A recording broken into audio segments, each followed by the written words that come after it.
Well, howdy folks, and welcome back to the PI Guide channel. In this video, we will go in depth on the topic of pre-surveillance preparations.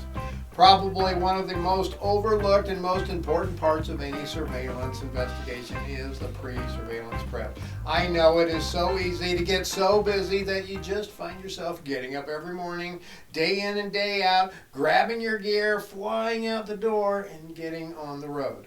I know this because I spent a good deal of time in my early years as a surveillance investigator doing just that.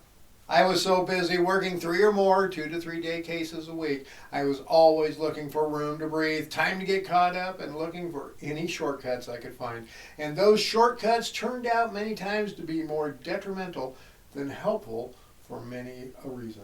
The biggest challenge I saw myself getting into was getting into the rut of the work, meaning I just got into this pattern of get up, get ready, grab my equipment, and go. Simply put, I was depending on myself, just figuring out what I was going to do when I got on scene, or worse, as things happened during the case. Once I recognized this problem and took time to sit back and took a long look at my successes and failures over a period of time, I was able to quickly see that the cases where I had time to prep for the job were much more successful than those where I was flying by the seat of my pants. As you may know, way back when I got started as a professional private investigator, way back in 2008, I was mostly doing workers' comp surveillance just for insurance companies. With these types of jobs, many times the number one objective of the client is to get the subject, the claimant, on video so they can assess how he or she display during their normal day-to-day life. There is a secret insider term for you folks: display. You may often see something like this in the request from the client. Conduct surveillance to see how the claimant displays at home and at his scheduled medical appointment. What this really means is he wants to see how he acts, what he does, how he walks, how he enters vehicles, opens doors, bends over, and everything else in 2 comparative situations. And after doing this type of work for so many years, I can tell you that most subjects of workers' comp, personal injury, slip and fall, and other injury-related cases will often display differently at the doctor's office on a Monday morning compared to at home with the fam on a Saturday afternoon. Does this mean they are faking their injuries? Well, I am neither judge nor jury in the matter. As the surveillance investigator, I am just there to gather the evidence as it presents itself and provide that evidence to the client for them to make the decisions they need to make. And in order to make sure I have the best opportunity in gathering that evidence, I first have to prepare for the surveillance before I head out in the morning. My first step in my pre-surveillance prep is to review in detail the provided information from the client. Sometimes the information provided by the client may be lengthy, and sometimes it's just a few lines of information. Often, I get a simple request from the client with basic information such as the subject's name, address, date of birth, injury, and work status, and if I'm really lucky, some old black and white copy of the subject's driver's license photo from 10 years ago. In most of my cases, I almost always start off by asking the client one very important question, one fact they often leave out of the details when they send the case over. Has the claimant been surveilled before, and if so, can you please provide me with a complete report of past surveillance and any video or photos gathered? This one inquiry of the client has saved my case so many times, folks. If the subject has been worked or surveilled before, having that information provided can give you highly valuable intel that will make your life so much easier. Usually, those reports will include photos of the subject, vehicles, and give you a good idea of where the previous investigator set up during the surveillance. It will also give you insight as to the subject's habits, such as smoking, driving patterns, where they go shopping, and other vital details, such as, was the subject ever acting suspicious? As I review all of those details provided by the client, I start taking notes, and those notes will quickly turn into my eventual cover sheet for the case. I then jump online and head over to my good friends Google Maps, Google Earth, and Bing Maps and do an evaluation of the residence where the subject resides. I drop down into street level mode and I do a satellite and bird's eye view of the area. What I'm looking for are potential stationary surveillance positions, ingress and egress points, nearby shopping areas and convenience stores, and other points of interest in the area, such as schools and parks and things like that. Then I start my OSINT, open source intelligence investigation of the subject. Now, I don't usually do a full OSINT investigation on these types of cases. What I do is a basic OSINT investigation. That comprises of searching for the subject on Facebook, LinkedIn, Twitter, and some of the other more common social media sites. I also do a search for the subject by first and last name in quotes and the town or city they live in, and I will check for wants, warrants, and arrests so I know if I am dealing with a subject with a criminal past, a violent past, or if they may be hiding because they have current warrants. I will also try to do a live pre-surveillance review of the neighborhood. I know I can't always do these, but man, when I can, it really does help a lot.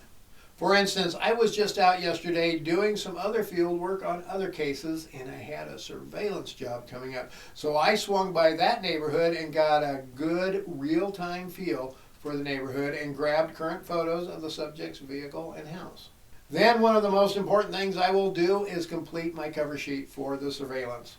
I have some primary pieces of information at the top of every cover sheet, which includes the subject's name, date of birth, age, so I don't have to do the math while I'm out on the case, and the address.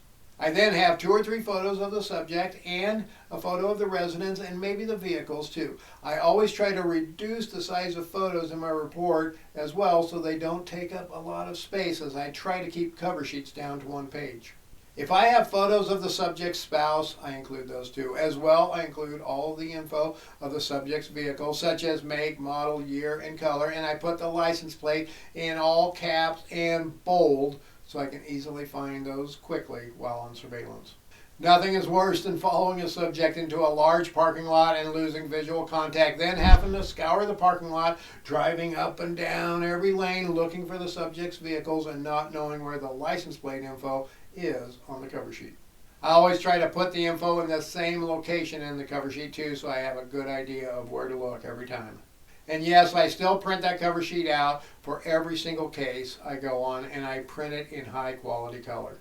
It is a lot easier for me to grab that piece of paper when I need information quickly than to fumble through my phone looking for the right app or file or whatever. For the most part, I am a paperless business. Paper just gets in my way most of the time and tends to just pile up on my desk. So my preference is little to no paper, but there are times, like on surveillance, the old color printout of my 1-page cover sheet is what I need. And if I need to jot down quick notes, intersections, addresses, things like that, I have that paper right there and I can just grab it and a pen and I am good to go. Oh yeah, let's not forget this highly important aspect of surveillance preparations. Equipment prep for the case is an absolute must. You don't want to get out on the case, then discover that your battery for your covert camera is dead, or the SD card is full, or you forgot to change the time due to a time change. I have a battery jumper box like this one that has a DC to AC converter in it, plus some USB ports and a DC power port. I need to make sure this is charged and ready to go. Now it has a long battery life to be sure, but 2 hours into the surveillance is not the time to remember it has been a week since I charged it. I put this on the charger every single night. I will leave a link below for one of my web pages that has a list of all my surveillance equipment for your review if you want to check it out after this video.